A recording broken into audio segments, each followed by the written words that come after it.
আবহাওয়ার খবর দিকে নজর রাখবো। দক্ষিণবঙ্গের পশ্চিমের জেলায় তাপপ্রবাহের পরিস্থিতি, বাকি জেলাগুলিতে গরম এবং অস্বস্তিকর আবহাওয়া থাকবে এবং 2 থেকে 3 ডিগ্রি তাপমাত্রা বাড়ার সম্ভাবনা রয়েছে। বজ্রবিদ্যুৎ সহ বৃষ্টিতে সাময়িক স্বস্তি মিলতে পারে।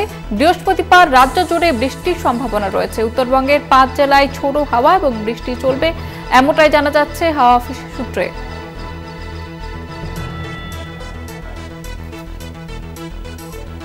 বিষয় আরো বিস্তারিতভাবে জানবো। টেলিফোন লাইনে রয়েছে প্রতিনিধি শাশ্বতী রায়। শাশ্বতী, কি জানা যাচ্ছে আবহাওয়া দপ্তর সূত্রে?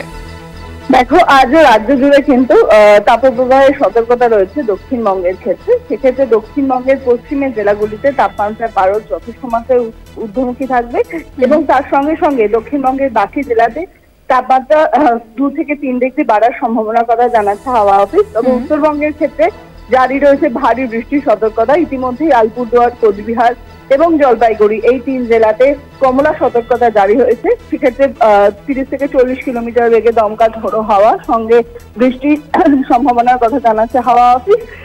এর সঙ্গে সঙ্গে আগামী প্রায় বুধবার পর্যন্ত উত্তরবঙ্গে ভারী বৃষ্টি জারি থাকলেও এটি বর্ষার বৃষ্টি নয়। বর্ষার যে দক্ষিণ পশ্চিম মৌসুমী বায়ুর যে অক্ষরেখা তা এখনো পর্যন্ত একই জায়গায় অবস্থান করছে উত্তরবঙ্গে। সেক্ষেত্রে দক্ষিণবঙ্গে বর্ষা প্রবেশ করতে করতে আগামী বৃহস্পতিবার পর্যন্ত সময় লাগবে বলে মনে করছে হাওয়া অফিসের আবহাওয়া বিজ্ঞানীরা। এবং সেক্ষেত্রে তারা যেমনটা জানাচ্ছেন যে সময়ের পূর্বে নয়, নির্দিষ্ট বা নির্ধারিত সময়ই বাংলার দক্ষিণবঙ্গে বর্ষা প্রবেশ করবে এবং বৃহস্পতিবার থেকে রাজ্য জুড়ে বৃষ্টির সম্ভাবনার কথা জানাচ্ছেন তারা।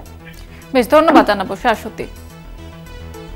দক্ষিণবঙ্গের পশ্চিমের জেলায় তাপপ্রবাহের পরিস্থিতি, বাকি জেলাগুলিতে গরম এবং অস্বস্তিকর আবহাওয়া, 2 থেকে 3 ডিগ্রি তাপমাত্রা বাড়ার সম্ভাবনা রয়েছে। বজ্রবিদ্যুৎ সহ বৃষ্টিতে সাময়িক স্বস্তি মিলতে পারে।